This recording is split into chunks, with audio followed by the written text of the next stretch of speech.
Fala galera da torcida tricolor, sejam todos bem-vindos a mais um vídeo aqui, Turbina na área, pra gente falar de São Paulo, notícias importantes do tricolor. Muito obrigado pela sua presença, se inscreve no canal se você não é um inscrito aqui, ajuda muito a sua inscrição, ativa o sino de notificações e assim que subir o vídeo você será informado. Também no final do vídeo, se você gostar, deixa seu like que ajuda muito. Primeiro a gente vai falar do Rogério Ceni, informações sobre Pedrinho, além disso também mais um que deve passar por cirurgia, sobre o DM do São Paulo, informações também a respeito do basquete tricolor e do futebol feminino. Muito obrigado pela sua presença e vamos de informação. Rogério Ceni é um alvo da torcida do São Paulo, bem criticado nos últimos jogos por conta do mau aproveitamento. Rogério Ceni com 51% de aproveitamento, né? O Rogério que já tem um longo período aí na frente do São Paulo, né? Desde setembro de 2021, já foram mais de 129 jogos contando as duas passagens, e o Rogério Ceni que infelizmente vem também sofrendo com os problemas de lesão no São Paulo. Às vezes não tem todo mundo à disposição, quando tem acaba errando nas escalações e tem sido aí um alvo da torcida o Rogério Ceni. Agora a pergunta que eu vou deixar aqui para vocês é: Rogério Ceni merece continuar no comando técnico do São Paulo até o final da temporada? Se você acha que sim, deixa aí nos comentários a sua opinião. E se você acha que não, também comente por que você acha que o Rogério Ceni não merece ficar até o final da temporada. Eu, dependendo da maneira que acabar o Campeonato Paulista, eu já trocaria de técnico assim que acabar o Campeonato Paulista, para a gente tentar melhorar nessa temporada de 2023, tentar mudar ali, mexer com os ânimos dos jogadores, né? Sacudir um pouco ali aquela turma da comissão técnica do São Paulo e também da diretoria. Então eu trocaria sim o Rogério Ceni após o final do Campeonato Paulista, né? Não é só culpa do Rogério Ceni, mas ele tem sim uma grande responsabilidade aí na frente do comando técnico. Para falar também desse problema do Rogério Ceni, a gente tem que falar do departamento médico do São Paulo. E quando a gente fala de departamento médico, a gente inclui aí, né, o preparador de goleiros ali, que trabalha a questão dos goleiros. A gente sabe que o São Paulo tem um problema ali de goleiros que falham constantemente, né? E aí tem o médico mesmo, né, o doutor José Sanches, o doutor Tadeu Moreno, também médico, e o fisiologista Luiz Fernando de Barros, né? Além disso também tem mais, mas principalmente aí doutor Sanches, que a gente costuma falar, né? É o principal médico aí do São Paulo há anos, ele está dentro do tricolor. E a pergunta que eu quero compartilhar com vocês é: eles têm culpa? Eu coloquei aqui também o Otávio, preparador de goleiro, porque o São Paulo sofreu bastante com o goleiro, né? Então eles têm culpa, né, nesse quesito, tanto a parte médica, o DM, como também o preparador aí de goleiro. Quais são as responsabilidades deles, né? E se desse para a gente também aqui colocar uma porcentagem, qual é a porcentagem de culpa de cada um deles aí referente à recuperação de atletas, ao tratamento desses atletas? A gente sabe que o São Paulo hoje, ele trabalha com esse programa de conservador, né, de tratamento conservador ali com os jogadores, um tratamento não cirúrgico, né, tenta fazer de outra forma, e às vezes acaba não dando certo. Então já aconteceu várias vezes aí com o Luan, com o Rafinha, com vários outros jogadores, Diego Costa, e agora mais uma vez também com Igor Vinícius, que deverá passar por cirurgia, a inflamação ali no pubis, né, o jogador que vem sofrendo com pubalgia. Também André Anderson, que não sara, mais um na lista, né, do DM.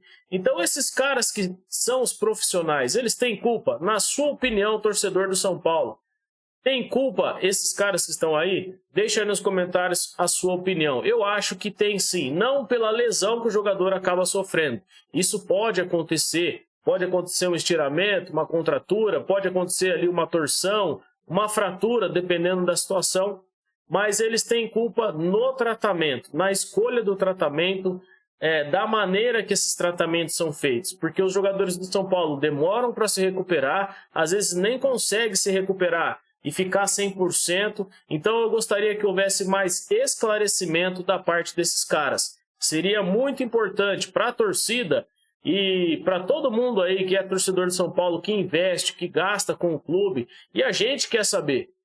Então esses caras teriam que chegar numa coletiva e falar abertamente o que acontece no departamento médico do São Paulo. Se falta equipamento, se falta estrutura, como que está a situação dos profissionais, e a gente precisa saber para poder cobrar quem precisa ser cobrado. Senão eles vão ser os responsabilizados pela questão do departamento médico do São Paulo, os profissionais, e não o clube, e não o diretor, e não o gestor ali do São Paulo, né?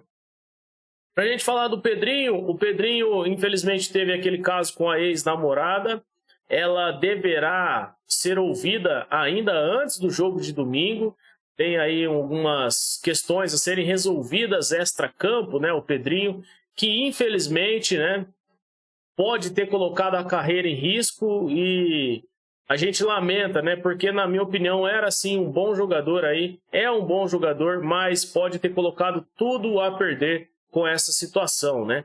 E para ele jogar, ele trabalhou ali nos treinamentos com o elenco todo, participou de todas as atividades, mas para ele ser relacionado para o jogo de domingo contra o Botafogo, depende somente do Rogério Ceni. Então tem até uma matéria lá no Globo Esporte falando que Pedrinho treina normalmente no São Paulo e a convocação para o jogo em Ribeirão Preto contra o Botafogo depende do Rogério Ceni. Eu acredito que o Rogério Ceni vai tentar preservar o jogador. Ele pode até ser relacionado e ir para o jogo, mas talvez não entre em campo. O São Paulo provavelmente vai afastar o jogador, vai rescindir contrato, dependendo dos resultados das investigações aí que forem feitas, né? O Pedrinho também deve ser ouvido. Então, tomara que isso aí, na minha opinião, eu gostaria que fosse um mal entendido, que isso não tivesse acontecido com o jogador e também com essa moça, a ex-namorada aí do Pedrinho. Para falar do basquete, o basquete tricolor foi até Bauru e venceu o jogo pelo NBB contra o Bauru. Ali um jogo muito bem disputado, né? Várias cestas de 3 pontos. O São Paulo que sofreu bastante em alguns momentos ali do jogo, mas teve uma boa atuação. No finalzinho conseguiu aumentar a vantagem, né? Foi um jogo bem disputado em Bauru, na panela de pressão. Mais de 1.500 pessoas ali. É muita pressão mesmo, né? E o São Paulo conseguiu vencer. O basquete tricolor fez bonito em Bauru e uma boa atuação coletiva aí muito forte, sabendo que precisava também administrar a vantagem, vencendo por 81-74. Uma boa partida do São Paulo, né? Agora o São Paulo volta e visita e recebe o Caxias pelo NBB. Os destaques da partida para Miller, com 19 pontos, 5 rebotes e 1 assistência. Para o Bennett, com 18 pontos, 1 rebote e 6 assistências. E para o Ansalone, com 13 pontos, 9 rebotes e 3 assistências. E que partida fez o Ansalone. Um jogo muito bom do basquete tricolor. Para a gente falar do futebol feminino, São Paulo visita o Ceará neste sábado. O jogo aí que acontece às 10 horas da manhã, neste dia 4 aí de março, né? As meninas desembarcaram em Fortaleza para enfrentar o Ceará pelo Brasileirão Feminino. São Paulo estreou aqui em São Paulo contra o Bahia no empate por 1-1 e agora visita o Ceará. Tomara aí, né, que as meninas consigam a vitória. Seria muito importante para o futebol feminino, uma vitória na segunda rodada aí deixaria o São Paulo um pouquinho mais tranquilo na fase de classificação.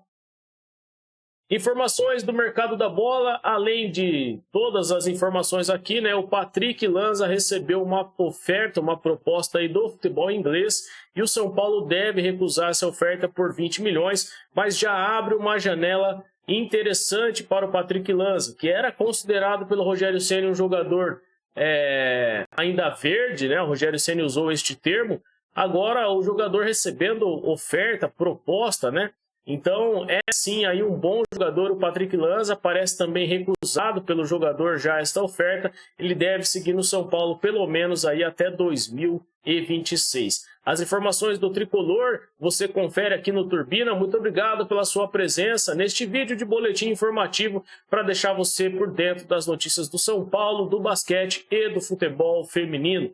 Eu volto para falar do São Paulo no sábado com o vídeo de pré-jogo para deixar você por dentro de todas as notícias e informações a respeito de Botafogo de Ribeirão e São Paulo pela 12ª rodada do Campeonato Paulista, a última rodada. O São Paulo precisa da vitória fora de casa. O Rogério Ceni tem vários problemas para este jogo, mas o São Paulo precisa da vitória, porque vencendo o Botafogo pode classificar em primeiro do grupo, ali consegue se classificar em primeiro do grupo, disputa o jogo das quartas de finais com mando de campo, o São Paulo e Água Santa, e depois também pode ficar à frente do Corinthians. Então, numa provável semifinal entre Corinthians e São Paulo, o São Paulo teria o domínio de campo ali, o mando de campo, e conseguiria disputar sobre os seus domínios, né? Então seria muito importante a vitória contra o Botafogo e depois passar por cima do Água Santa. Não vai ser nada fácil, o Rogério Ceni está cheio de problemas, cheio de desfalques no São Paulo, e a gente vai conferir as informações. Igor Vinícius, que era o cara que estava se recuperando, vai passar por cirurgia e não deve jogar mais pelo São Paulo no Campeonato Paulista, deve ficar fora por pelo menos 3, 4 meses, dependendo ali da recuperação do jogador. É uma questão bem individual, mas a pubalgia é séria para o jogador e ele deve passar por cirurgia. Mais um aí no São Paulo, no DM, né? O São Paulino não tem um dia sequer de paz, né? Essa é a realidade do São Paulo neste ano de 2023. Eu fico por aqui. Muito obrigado pela sua presença. Um excelente final de semana para você. Um forte abraço. Valeu!